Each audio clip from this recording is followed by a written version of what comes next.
ओम शांति। आज की अव्यक्त मुरली 27 मार्च सन 1982 से लिया गया है, जिसका शीर्षक है बीज रूप स्थिति तथा अलौकिक अनुभूतियां। पार्टियों के साथ अव्यक्त बाप दादा की पर्सनल मुलाकात। पंजाब तथा गुजरात जोन के पार्टियों से अव्यक्त बाप दादा की मुलाकात। पहला, माया की छाया से बचने के लिए छत्र छाया के अंदर रहो। बाप दादा कहते, सदा अपने ऊपर बाप की याद की छत्र छाया अनुभव करते हो। याद की छत्र छाया है। यह छत्र छाया को कभी छोड़ तो नहीं देते। जो सदा छत्र छाया के अंदर रहते हैं, वे सर्व प्रकार के माया के विघ्नों से सेफ रहते हैं। किसी भी प्रकार से माया की छाया पड़ नहीं सकती। यह पांच विकार दुश्मन के बजाय दास बनकर सेवाधारी बन जाते हैं। जैसे विष्णु के चित्र में देखा है कि सांप की सैया और सांप ही छत्र छाया बन गए। यह है विजयी की निशानी। तो यह किसका चित्र है? आप सबका चित्र है ना। जिसके ऊपर विजय होती है, वह दुश्मन से सेवाधारी बन जाते हैं। ऐसे विजयी रत्न हो। शक्तियां भी गृहस्थी माताओं से शक्ति सेना की शक्ति बन गई। शक्तियों के चित्र में रावण के वंश के दैत्यों को पांव के नीचे दिखाते हैं ना। शक्तियों ने असुरों को अपने शक्ति रूपी पांव से दबा दिया। शक्ति किसी भी विकारी संस्कार को ऊपर आने ही नहीं देंगी। दूसरा, ज्ञान का दान करने वाले सच्चे सच्चे महादानी बनो। सदा बुद्धि द्वारा ज्ञान सागर के कंठे पर रहने वाले, अर्थात सागर के द्वारा मिले हुए अखुट खजाने के मालिक अपने को समझते हो। सागर जैसे संपन्न है, अखुट है, अखंड है, ऐसे ही आत्माएं भी मास्टर अखंड अखूट खजानों के मालिक हैं। जो खजाने मिले हैं, उसको महादानी बन औरों के प्रति कार्य में लगाते रहो। जो भी संबंध में आने वाली भक्त व साधारण आत्माएं हैं, उनके प्रति सदा यही लगन रहे कि भक्तों को भक्ति का फल मिल जाए। बेचारे भटक रहे हैं, भटकना देखकर तरस आता है ना। जितना रहमदिल बनेंगे, उतना भटकती हुई आत्माओं को सहज रास्ता बताएंगे। संदेश देते चलो। यह नहीं सोचो कि कोई निकलता ही नहीं है। आप महादानी बनो। संदेश देते रहो, उलहना ना रह जाए। अविनाशी ज्ञान का कभी विनाश नहीं होता। आज सुनेंगे, एक मास बाद सोचेंगे और सोचकर समीप आ जाएंगे। इसलिए कभी भी दिल शिकस्त नहीं बनना है। जो करता है उसका बनता है, और जिसकी करते हो वह भी आज नहीं तो कल मानेंगे जरूर। तो अखुट सेवा अथक बनकर करते रहो, कभी भी थकना नहीं। क्योंकि बाप दादा के पास सबका जमा हो ही जाता है, और जो करते हो उसका प्रत्यक्ष फल खुशी भी मिल जाती है। तीसरा, वातावरण को पावरफुल बनाने का लक्ष्य रखो तो सेवा की वृद्धि के लक्षण दिखाई देंगे। जैसे मंदिर का वातावरण दूर से ही खींचता है, ऐसे याद की खुशबू का वातावरण ऐसा श्रेष्ठ हो जो आत्माओं को दूर से ही आकर्षित करे कि यह कोई विशेष स्थान है। सदा याद की शक्ति द्वारा स्वयं को आगे बढ़ाओ और साथ-साथ वायुमंडल को भी शक्तिशाली बनाओ। सेवा केंद्र का वातावरण ऐसा हो जो सभी आत्माएं खींचती हुई आ जाएं। सेवा सिर्फ वाणी से ही नहीं होती, मनसा से भी सेवा करो। हर एक समझे मुझे वातावरण पावरफुल बनाना है, हम जिम्मेवार हैं। ऐसा जब लक्ष्य रखोगे तो सेवा की वृद्धि के लक्षण दिखाई देंगे। आना तो सबको है, यह तो पक्का है, लेकिन कोई सीधे आ जाते हैं, कोई चक्कर लगाकर भटकने के बाद आते आ जाते हैं। इसलिए एक-एक समझे कि मैं जागती ज्योति बनकर ऐसा दीपक बनूं जो परवाने आप ही आए। आप जागती ज्योति बनकर बैठेंगे तो परवाने आप ही आएंगे। चौथा, फुर्सत में रहने वाली आत्माओं की सेवा भी फुर्सत से करो तो सफलता मिलेगी। बाप दादा कहते, वानप्रस्थी जिन्हों को सदा फुर्सत है, जो रिटायर्ड हैं, उनकी सेवा के लिए थोड़ी मेहनत करनी पड़ेगी।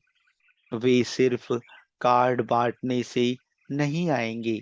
फुर्सत वालों की सेवा भी फुर्सत अर्थात समय देकर करनी पड़ेगी, क्योंकि वे अपने को वानप्रस्थी होने के कारण अनुभवी समझते हैं। उन्हें अनुभव का अभिमान होता है,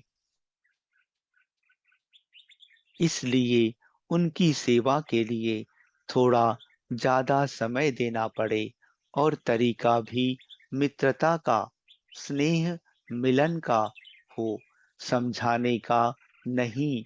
मित्रता के नाते से उन्हों को मिलो, ऐसे नहीं सुनाओ कि यह बात आप नहीं जानते हो, मैं जानता हूँ। अनुभव की लेन देन करो, उनकी बात को सुनो तो समझेंगे यह हमें रिगार्ड देते हैं।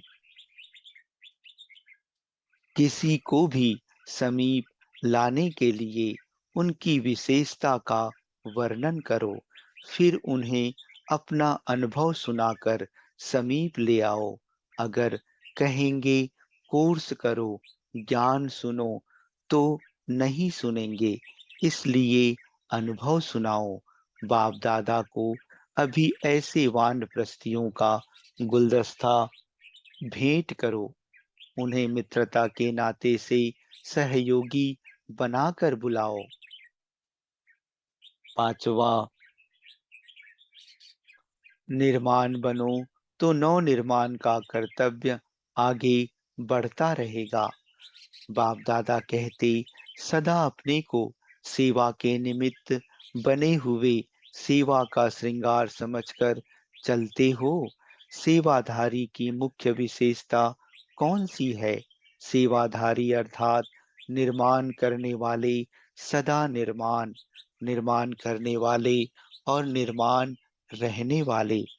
निर्माणता ही सेवा की सफलता का साधन है।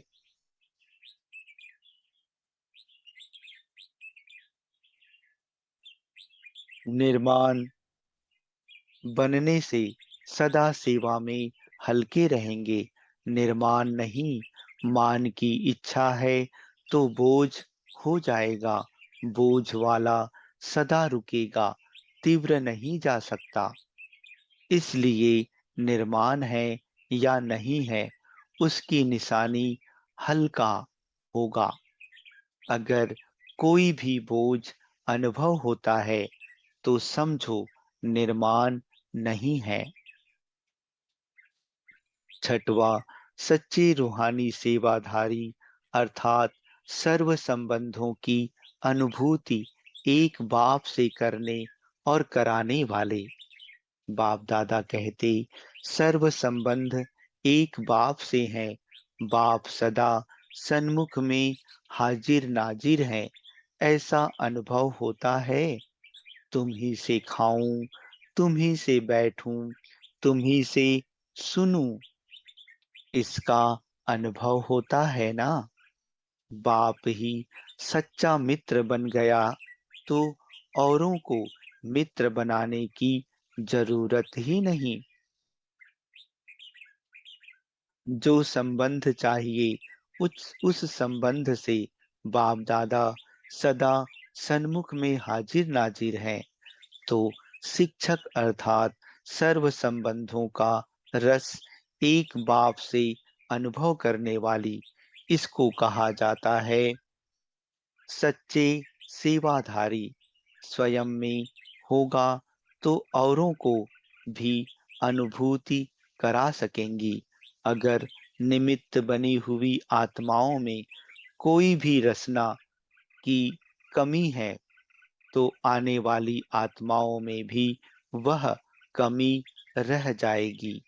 तो सर्व रचनाओं का अनुभव करो और कराओ। सातवां, हम अल्लाह के बगीचे के पुष्प हैं। बाप दादा कहते, इस समान में रहो। सदा अपने को बाप दादा के अर्थात अल्लाह के बगीचे के फूल समझकर चलते हो। सदा अपने आप से पूछो कि मैं रूहानी गुलाब बन सदा रूहानी खुशबू फैलाता हूँ। जैसे गुलाब की खुशबू सबको मीठी लगती है, चारों ओर फैल जाती है, तो वह है स्थूल विनाशी चीज, और आप सब अविनाशी सच्चे गुलाब हो। तो सदा अविनाशी रूहानियत की खुशबू फैलाते रहते हो। सदा इसी समान में रहो कि हम अल्लाह के बगीचे के पुष्प बन गए। इससे बड़ा स्वमान और कोई हो नहीं सकता। वाह मेरा श्रेष्ठ भाग्य, यही गीत गाते रहो। भोलानाथ से सौदा कर लिया तो चतुर हो गए ना। किसको अपना बनाया है, किससे सौदा किया है, कितना बड़ा सौदा किया है। तीनों लोग ही सौदे में ले लिए। आज की दुनिया में सबसे बड़े ते बड़ा कोई भी धनवान हो, लेकिन इतना बड़ा सौदा कोई नहीं कर सकता। इतनी महान आत्माएं हो, इस महानता को स्मृति में रखकर चलते चलो।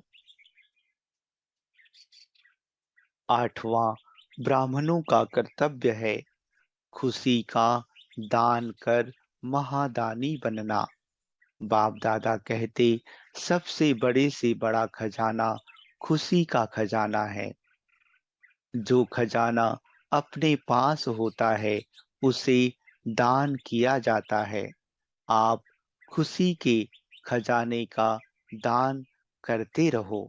जिसको खुशी देंगे वह बार बार आपको धन्यवाद देगा। दुखी आत्माओं को खुशी का दान दे दिया तो आपके गुण गाएंगे। महादानी बनो, खुशी के खजाने बांटो, अपने हमजिन्स को जगाओ, रास्ता दिखाओ।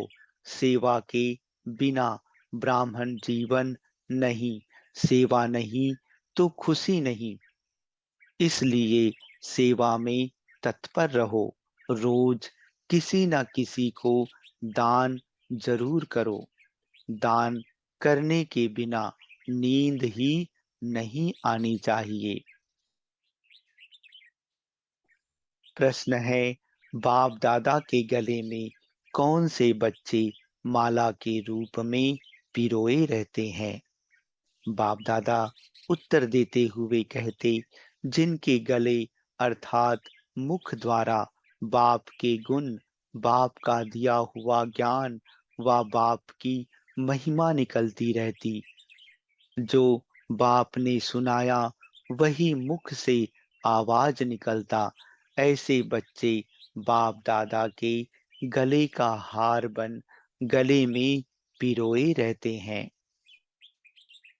अच्छा, ओम शांति।